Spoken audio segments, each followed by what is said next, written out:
Olá! Sabe aquela frase que parece dividir o mundo em dois? Uma frase super simples, mas que na verdade esconde um universo inteiro sobre responsabilidade, sobre poder pessoal? Vamos mergulhar juntos para desvendar o que ela realmente quer dizer? E tá aí a frase. Ela é forte. E a primeira reação qual é? É quase universal? Claro, esse sou eu. Eu sou o homem de bem. A identificação é imediata, né? Porque afinal de contas, quem é que vai se ver como medíocre? E se essa divisão não for sobre ser bom ou mal? E se tiver algo mais profundo por trás? Algo lá da nossa psicologia? Essa pergunta é o que nos leva a um conceito que muda tudo na hora de entender essa frase. Para a gente entender isso de verdade, vamos sair um pouquinho do campo da moral e entrar de cabeça na psicologia. Existe um conceito chamado locus de controle, e ele basicamente transforma esse julgamento de bom ou ruim em uma análise de como a gente encara a vida. De forma bem simples, o locus de controle faz a seguinte pergunta: quando algo acontece na vida de uma pessoa, para onde ela aponta a responsabilidade? A resposta para isso, olha, ela define muita coisa. E é aqui que a frase original ganha uma nova cara. O tal homem de bem pode ser visto como alguém com um forte locus de controle interno, que se vê no leme do próprio barco, sabe? Já o homem medíocre, por outro lado, opera a partir de um locus externo, se sentindo mais à deriva, levado pelas ondas das circunstâncias.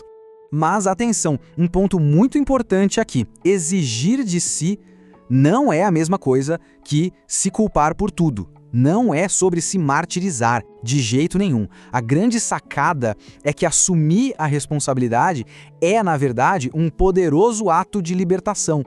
Essa citação do Viktor Frankl é perfeita para isso. Exigir de si é justamente ocupar esse espaço que existe entre o que acontece e como a gente reage. É a decisão consciente de escolher a resposta em vez de ser só uma reação automática. É aí que mora a nossa verdadeira autonomia. A palavra medíocre pesa, né? Mas se a gente olhar por essa ótica, ela perde um pouco da ofensa. Não se trata de maldade. Trata-se de uma postura passiva, de quem talvez ainda não percebeu o poder que tem nas mãos e, por isso, acaba terceirizando a responsabilidade pela própria vida. Vamos pensar num exemplo prático. Imagina no trabalho. Tem aquela pessoa que reclama por não ser promovida, mas nunca busca uma especialização, nunca pede um feedback, nunca se arrisca num projeto novo. Essa pessoa fica esperando que o chefe veja o seu valor. É a espera passiva, o locus externo em plena ação. E na vida afetiva? É a mesmíssima lógica. É aquela pessoa que pensa: se gostasse de mim, saberia do que eu preciso. Isso é esperar que o outro tenha uma bola de cristal, que adivinhe, que resolva. Exigir de si, nesse caso, seria se comunicar, estabelecer limites, agir dentro da relação para que ela seja construída. Então, como é que se faz essa mudança? A chave está numa troca sutil, mas super poderosa, de pergunta. Em vez de ficar se perguntando por que isso acontece comigo, a pergunta se torna: o que eu posso fazer com isso? Essa simples mudança de perspectiva já nos move do papel de vítima para o de protagonista.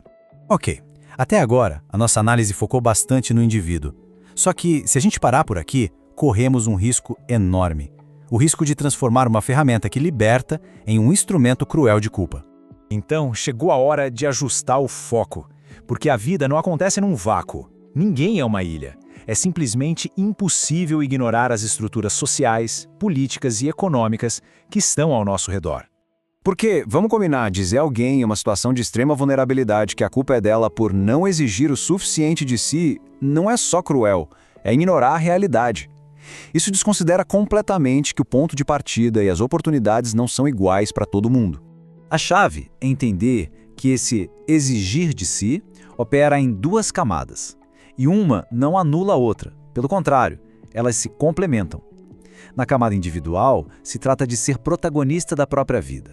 Já na camada social, se trata de ser um cidadão que tem a responsabilidade de lutar por uma sociedade mais justa.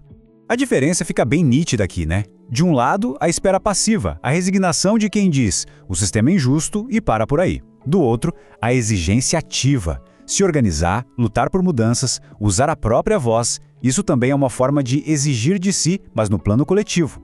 É assumir a responsabilidade da cidadania. E quando a gente une essas duas camadas, a frase que começou toda a nossa conversa ganha uma dimensão completamente nova e muito mais poderosa para os dias de hoje. E aqui está a grande síntese. Exigir de si a coragem de não se calar diante da injustiça. exigir de si a responsabilidade de não se conformar.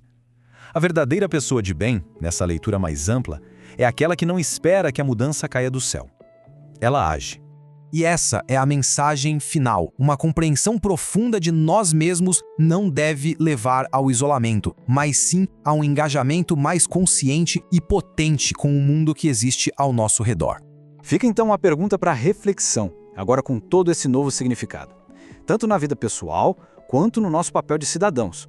A resposta, talvez, defina não apenas quem somos, mas o mundo que estamos ajudando a construir dia após dia.